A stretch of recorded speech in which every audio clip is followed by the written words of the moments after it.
오늘 본문은 마태복음 21장 1절에서 2절입니다. 본문에 들어가기에 앞서 부활절 전의 교회력에 대해 간단히 살펴보겠습니다. 먼저 사순절이 있습니다. 사순절은 부활절로부터 앞으로 주일을 제외한 40일의 기간을 말합니다.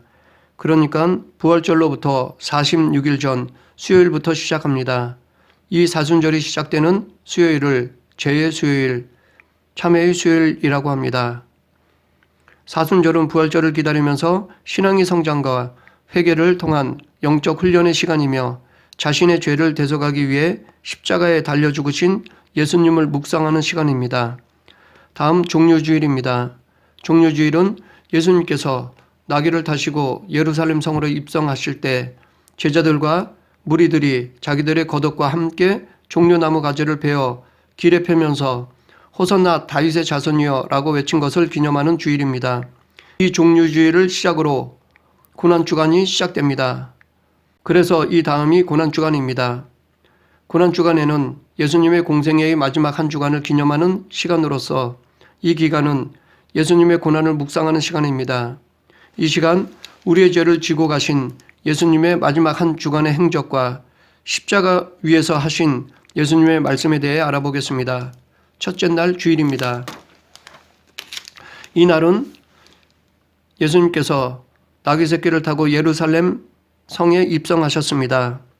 만일 누가 무슨 말을 하거든 주가 쓰시겠다 하라는 예수님의 말씀은 남의 나귀를 예의 없이 빌리는 것처럼 보이지만 이것은 당신의 권위를 보여주시고자 함이었습니다. 즉 예수님 자신이 왕 되심을 드러내는 것입니다. 마치 왕이 성에 입성할 때 마차를 타고 군중의 환호를 받으며 들어가듯이 예수님께서도 하나님 나라의 왕으로서 예루살렘 성에 입성하시는 것이었습니다.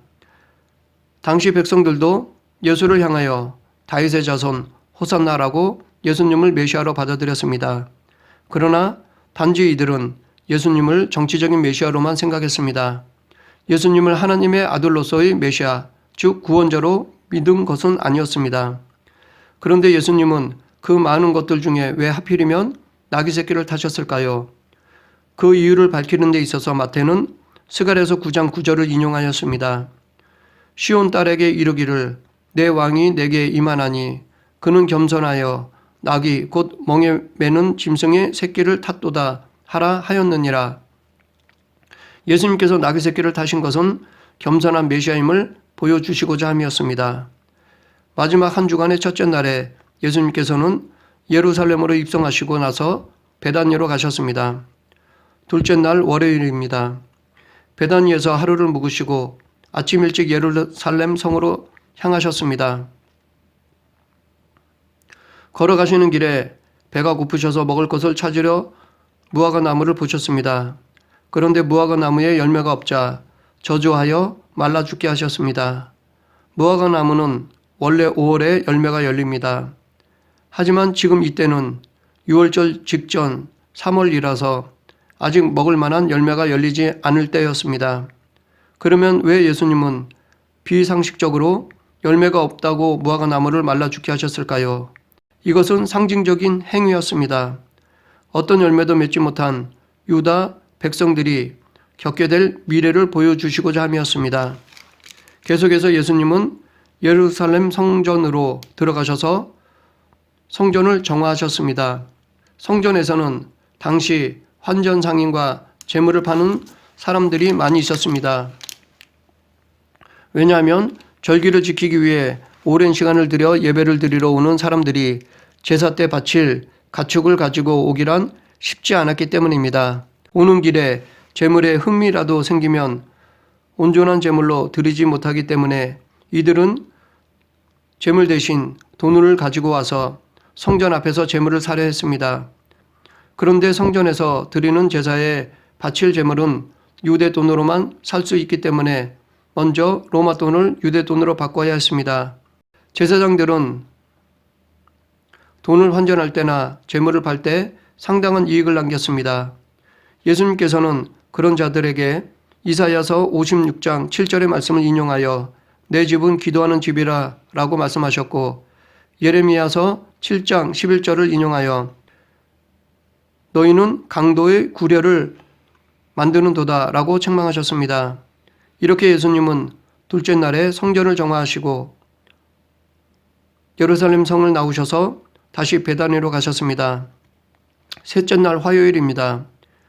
이 셋째 날에 예수님께서는 성전에 들어가셔서 가르치셨습니다. 이날 두 아들과 포도원의 비유, 세금에 대한 논쟁, 부활에 대한 논쟁, 다윗이 주라고 부른 까닭에 대해 말씀하셨고 서기관과 바리새인들에 대한 저주, 예루살렘 파멸에 대한 예언을 하셨습니다. 또한 종교 지도자들과 논쟁을 벌이셨습니다. 이때 가룟 유다는 예수님을 넘겨줄 음모를 꾸몄습니다. 넷째 날 수요일입니다. 이날 예수님은 조용히 보내셨습니다. 성경에는 특별한 기록이 없습니다. 다섯째 날 목요일입니다. 이날은 유월절을 예비하는 날이었습니다. 목요일 저녁부터는 유월절 전날이라서 이날은 집안의 모든 누룩을 없애고 대청소를 하였습니다. 예수님은 이날 저녁에 마가의 다락방에서 제자들과 함께 식사를 하셨습니다. 그리고 식사 중에 제자들의 발을 씻어주셨습니다. 당시 발을 씻기는 것은 종이 하는 것이었습니다. 그런데 그런 천한 일을 예수님께서는 직접 하셨습니다. 예수님께서는 당시 사람들에게 주 혹은 선생이라는 존경의 칭함을 받았습니다. 이 주 선생이라는 칭호를 받는 사람은 당시 대단히 높이 평가되는 사람이었습니다. 이렇게 사람들로부터 존경과 높임을 받는 예수님께서 가장 낮은 종들이나 하는 발을 씻기신 것은 섬김의 본을 보이시기 위함이었습니다. 또한 예수님은 성만찬을 행하시고 자신을 팔 것에 대해 예언하셨습니다. 성만찬은 구약의 유월절과 관계가 있는 성례입니다. 구약적 의미는 이스라엘을 애굽에서 불러내신 하나님의 구원 역사를 기념하는 것입니다. 이것이 신약 때 와서는 그리스도와의 영적 교통을 의미합니다. 성찬식은 예수님의 죽으심과 부활을 기념하고 참여하는 예식입니다. 예수님은 성만찬을 행하신 이후에 제자들과 함께 갈람산 겟세마네 동산에 기도하러 가셨습니다. 여섯째 날 금요일입니다. 이날은 예수님께서 붙잡히신 날입니다. 대제사장 집으로 끌려가서 안나스와 가야바에게 신문을 받으셨습니다. 이때 베드로가 3번 예수님을 부인하였습니다. 계속해서 예수님은 서기관들에게 신문을 받으셨습니다. 또 빌라도에게도 신문을 받으시고 헤롯 왕에게 보내져 신문 받으셨습니다. 그리고 다시 빌라도에게 보내져서 바라바와 예수님 중에서 백성들이 바라바를 선택하였습니다. 빌라도는 기회주의자이면서 성공을 위해 공의를 저버리는 이기적인 자였습니다. 그래서 그는 예수님이 죄가 없다는 것을 알면서도 자신의 자리가 위협을 받을까봐 예수님을 십자가에 매달았습니다. 그로 인해 예수님께서는 금요일 오전 9시에 십자가에 매달리셨고 오후 3시에 돌아가셨습니다. 이때 예수님을 매달은 십자가에 명패를 달았는데 히브리, 헬라, 로마어로 유대인의 왕이라고 적었습니다. 빌라도가 이렇게 유대인의 왕이라고 적은 것은 비록 유대인의 왕이라 할지라도 로마에 대적하면 이렇게 비참하게 죽는다라고 경고하고자 함이었습니다. 그러나 이것은 오히려 하나님의 뜻을 이루는 섭리였습니다. 그의 악한 생각을 하나님은 당신의 예언을 이루는 도구로 활용하셨습니다. 즉 하나님은 빌라도의 악을 당신의 뜻을 이루는 선으로 바꾸셨습니다. 이처럼 하나님은 당신의 뜻을 이루시는 데 있어서 누구의 방해도 받지 않으십니다. 그런데 이것을 오해하여 빌라도의 행위를 정당시하는 경우가 있습니다. 빌라도가 아니었으면 예수님이 십자가에 달릴 수 없었고 그렇게 되면 구원은 없었을 것이라는 것입니다. 이것을 가룟 유다에게도 적용합니다. 그러나 이 말은 인간의 죄성을 드러내는 궤변일 뿐입니다. 빌라도와 가룟 유다는 자기들의 이익을 위해 예수님을 팔고 십자가에 못 박은 것입니다. 철저한 자기 이익을 위한 죄일 뿐입니다. 이 악을 전능하신 하나님께서는 당신의 선하신 뜻을 이루는 도구로 활용하신 것입니다. 그러므로 우리들이 하는 만약이라는 말은 우리에게 얼마든지 적용할 수는 있어도 하나님께는 해당되지 않는 말입니다. 왜냐하면 하나님은 모든 일의 주관자이시기 때문입니다. 지금까지 예수님의 마지막 한 주간에 대해 살펴보았습니다. 즉 고난주간 동안의 행적에 대해 알아보았습니다. 다음은 예수님께서 십자가 위에서 하신 말씀에 대해 살펴보겠습니다. 우리는 이것을 가상칠언이라고 부르기도 합니다. 첫 번째 말씀은 누가복음 23장 34절입니다. 아버지 저들을 사하여 주옵소서 자기들이 하는 것을 알지 못함이니이다. 예수님께서는 자기를 십자가에 못 박고 죽이려는 사람들의 죄를 용서해 달라고 기도하셨습니다. 이것은 마지막까지 죄인들을 향하신 당신의 사랑의 표현입니다. 또한 원수를 사랑하라는 당신의 말의 실천이기도 합니다. 이렇게 예수님은 당신의 가르침을 직접 본을 보여주신 것입니다. 이 기도를 나중에는 스데반 집사도 하였습니다. 그런데 이 기도는 앞으로 우리들도 따라해야 할 것입니다. 두 번째 말씀은 누가복음 23장 43절입니다. 오늘 내가 나와 함께 낙원에 있으리라. 예수님이 십자가에 못 박히실 때 강도 두 사람도 같이 못 박혔습니다. 그중 한 강도는 내가 그리스도가 아니냐 너와 우리를 구원하라 라고 하였습니다. 그의 말 속에는 무엇을 얻고자 하는 본능적인 인간의 종교성이 들어 있습니다. 극한 십자가의 죽음 앞에서도 그는 인간에게 내재된 종교적인 본능을 드러냈습니다. 그러나 이러한 그의 행동은 자신의 유익을 위해 하나님을 이용하려는 것입니다. 믿음과는 상관없는 살고자 하는 본능일 뿐입니다. 그래서 예수님은 그에게는 아무 말씀도 하지 않으셨습니다. 이러한 종교성만으로는 하나님이 허락하시는 참 기쁨, 참 화평을 받을 수 없습니다. 반면에 마지막 순간에도 회개하고 예수님을 찾고 구원을 간구한 자에게는 응답하셨습니다. 예수님은 그의 죄를 사해 주시고 구원해 주셨습니다. 이것은 지금도 마찬가지입니다. 언제라도 철저히 회개하면 하나님은 용서해 주십니다. 그러니까 우리는 우리가 심판자가 되어 된다 안 된다라고 판단해서는 안 됩니다. 용서는 우리의 권한이 아닙니다. 우리는 단지 우리의 죄에 대해 애통해야 할 뿐입니다. 세 번째 말씀은 요한복음 19장 26절 27절입니다. 여자여 보소서 아들이니이다. 보라 내 어머니라. 예수님께서도 육신의 어머니가 있는지라 마지막 순간에 어머니의 안위가 염려가 되었습니다. 그래서 예수님은 십자가에 달린 고통 중에서도 사랑하는 제자에게 어머니를 맡겼습니다. 이것은 10계명 중에 5번째 계명을 지키는 것입니다. 이처럼 예수님은 하나님의 모든 율법을 다 지키셨습니다. 그러나 이것은 예수님이 제자에게 단순히 어머니를 맡기는 것으로만 보아서는 안 됩니다. 여기에는 이보다 훨씬 더 깊은 영적 의미가 들어 있습니다. 예수님은 십자가를 통해 이 세상에 교회를 세우셨습니다.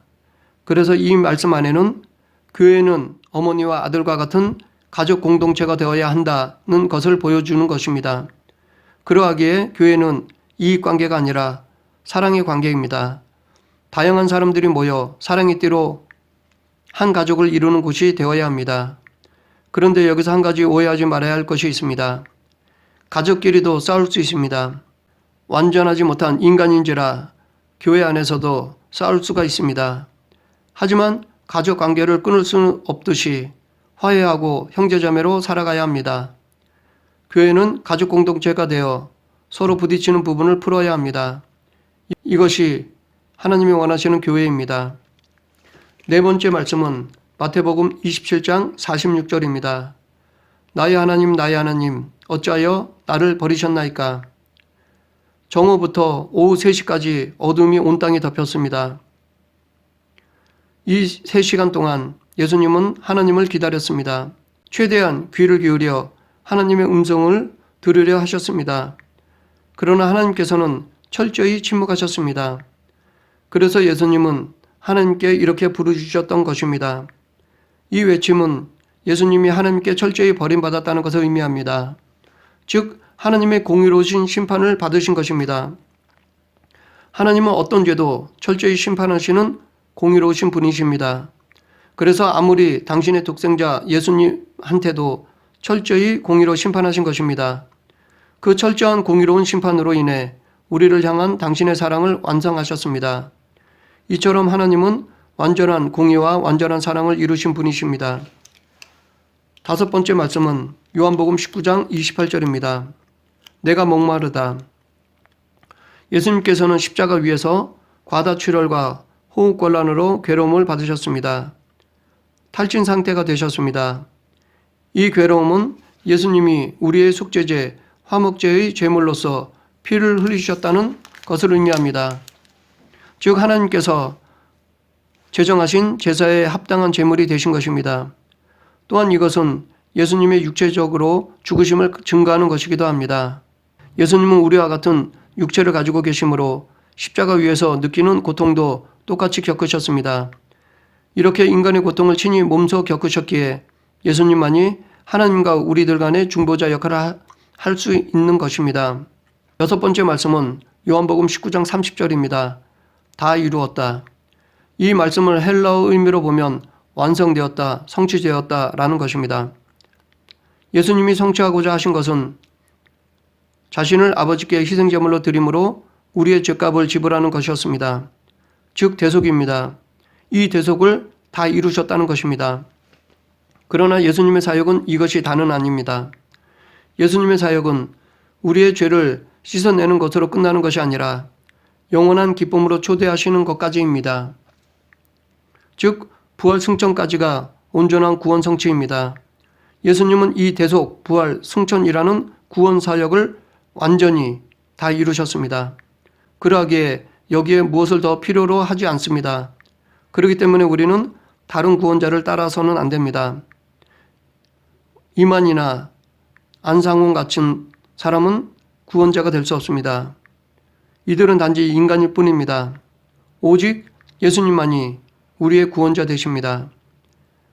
일곱 번째 말씀은 누가복음 23장 49절입니다. 아버지 내 영혼을 아버지 손에 부탁하나이다. 예수님께서 십자가 위에서 돌아가실 때 아마도 보통 사람들이 겪는 고통보다 더 아픈 고통을 받으셨을 것입니다. 왜냐하면 예수님은 얼마든지 십자가의 죽으심을 피할 수 있었기 때문입니다. 예수님은 잡히실 때 베드로에게 검을 집에 꽂으라. 아버지께서 주시는 잔을 내가 마시지 아니하겠느냐라고 말씀하셨습니다. 이 말씀 안에는 얼마든지 겟세마네 동산에서 이 십자가 죽음을 피할 수가 있었다는 것이 내포되어 있습니다. 그렇기 때문에 정신적으로 더 고통스러웠을 것입니다. 하지만 하나님의 구속사를 완성하시기 위해 십자가를 지시기로 결단하고 순종하셨습니다. 예수님은 자기 영혼까지 하나님의 뜻을 이루고자 내려놓으셨습니다. 자신을 철저히 하나님께 맡겼습니다. 이렇게 할 수 있었던 것은 하나님을 철저히 신뢰했기 때문입니다. 우리도 고통의 현장 속에서 예수님처럼 철저히 하나님을 믿고 신뢰하며 끝까지 맡겨야 합니다. 그럴 때 하나님께서 우리의 믿음을 인정해 주시고 당신의 뜻을 이루어 주십니다. 고통의 상황에 우리에게 필요한 것은 하나님에 대한 변치 않는 믿음, 전적인 신뢰입니다. 지금 내 앞에 벌어진 상황이 이해되지 않아도 믿음을 잃어버려서는 안 됩니다. 끝까지 믿고 신뢰해야 할 것입니다. 그럴 때 우리도 하나님께서 욥처럼 세워주실 것입니다. 말씀을 정리하겠습니다. 예수님은 우리의 죄를 대속하기 위해 이 땅에 오셨습니다. 구약시대에는 자기 죄값을 치르기 위해 하나님은 가축을 대신 잡아 죽이도록 하셨습니다. 그래서 인간은 자기를 대신하여 동물이 눈앞에서 피를 흘리고 죽는 것을 보면서 다시는 죄를 짓지 않겠다고 다짐하였을 것입니다. 그런데도 돌아서면 다시 죄를 지어 또 성전에 와서 가축을 죽였습니다. 이렇게 구약의 속죄제는 사람이 죄를 지을 때마다 드려야 했습니다. 그러다가 신약 때 하나님은 온전하고 영원한 속죄를 위해 독생자 예수님을 보내주셨습니다. 예수님께서는 인간으로 오셔서 십자가를 주셨습니다. 십자가에서 죽으심으로 우리의 죄값을 다 치러주셨습니다. 예수님의 대속적 죽으심은 더 이상 어떠한 제사도 필요 없는 완전하고 하나님의 뜻을 다 이루신 온전한 그리고 영원한 제사였습니다. 이렇게 예수님은 구원을 완성하셨습니다. 그러므로 이 시간 우리의 죄를 대신 지시고 고통받으시며 죽으신 예수 그리스도께 감사하며 고난의 의미를 깊이 묵상하는 성도가 되길 간절히 축원합니다. 기도하겠습니다. 사랑과 은혜가 풍성하신 하나님의 아버지, 고난주간을 맞이하여 예수님께서 당하신 고난의 의미를 기억하게 하시고 그의 은혜로 말미암아 의인이 되고 영생을 얻었음을 감사하는 성도가 되게 하여 주시옵소서. 예수님의 십자가를 마음에 새기고 늘 예수님을 따라가는 성도가 되게 하여 주시옵소서. 예수님 이름으로 기도드립니다. 아멘.